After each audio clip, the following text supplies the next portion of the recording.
to thoughts. I spent way too much time looking into this, but Marcellus, am I saying it right? Marcellus Wiley, who you met, darling. Tall. You have a picture with the man. I do.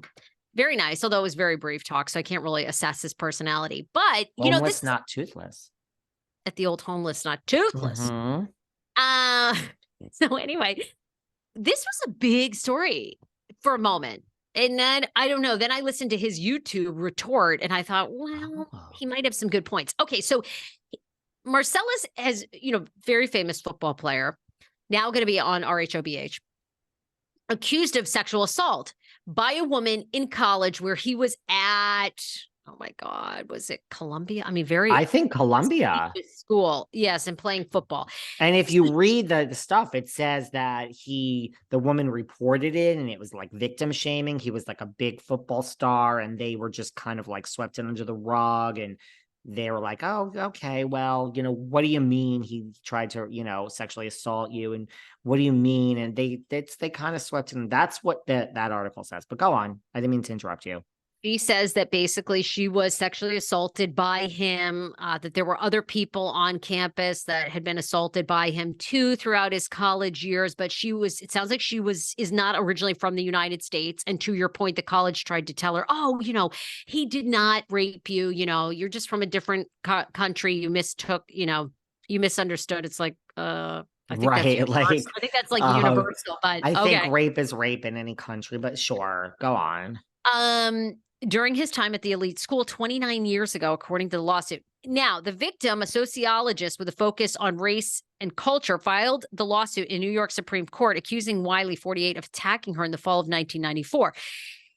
A lot of people think this is coincidental because New York allowed that law where basically you could file sexual assault. I think there was no statute of limitations, and it was only for like a year that you could do it. And I believe it's up now. Like it already expired for this endless sexual assault. So, of course, he went on his YouTube and, you know, I thought his response was interesting in the sense he kind of went point for point. And he says that this woman was a virgin. He never fucked with virgins ever because he just was kind of, you know, he kind of admits like he was sleeping around in college.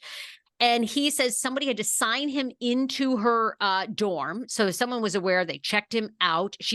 What he was insinuating is he was invited. And then he says he did not have sex with her. She already had a boyfriend. And she became embarrassed when the boyfriend was going to find out. And then basically said, oh, you know, he forced himself on me. Yeah.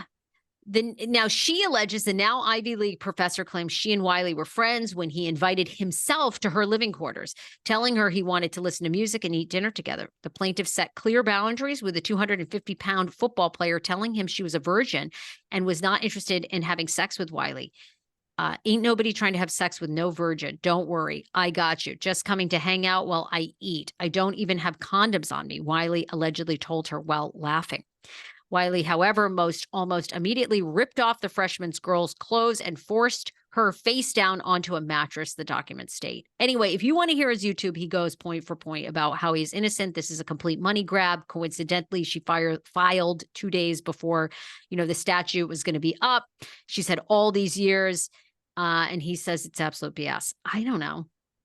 Thoughts? I think a lot of the statutes were up because we have the same day it claims, besides Diddy and Cassie, we had Axl Rose from Guns N' Roses, and we had Jamie Foxx in the hot seat. Oh, that's right. Similar claim. So it's so funny. My friend said, I think some statute must be up. She's a lawyer. And I'm like, you're probably right, because how is all this happening the same day? Not really the point, David. We have some serious allegations here. Focus, girl. Yeah, I mean, listen. Welcome to RHOBH, Annemarie. I mean, I know Marcellus was in the public eye before, but this is the job, honey. We're gonna go deep. I mean, I don't think that's why this woman is coming out with this, but like here we are with this stuff. Get it? Mm-hmm. Yeah. So it got a little bit of press, but I don't see it, First of all, he hasn't been convicted. No, but I'm not sure that it's over. Like, I'm not sure this is, Yeah. Like, I'm not sure this Well, is over. we'll see. We'll see what happens as that unfolds.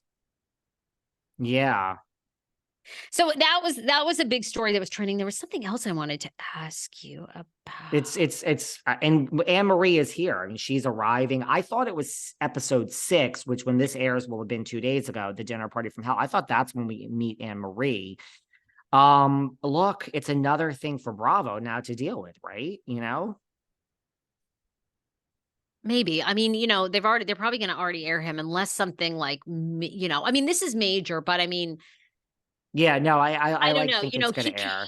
came back with We're airing thorough. Ramona, Good point. so I think it's gonna air. I got wait, but I got Yeah. a lot of other. I want to ask you about a Oh, lot of other stuff. ask away. First of all, darling, were you Darling. ever thinking about getting a facelift? Because after Carolyn Stansbury and her poor husband, I mean, so crying and documenting. Did you watch the video where he documented day 1, day 2?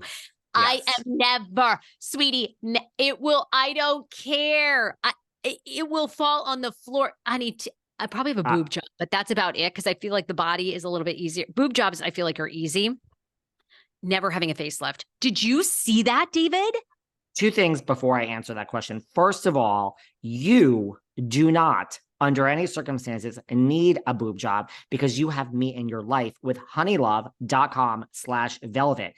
You better sit down. I swear to you, better sit down. 50 50% off your entire order this month. That's this month is going to be what? 50?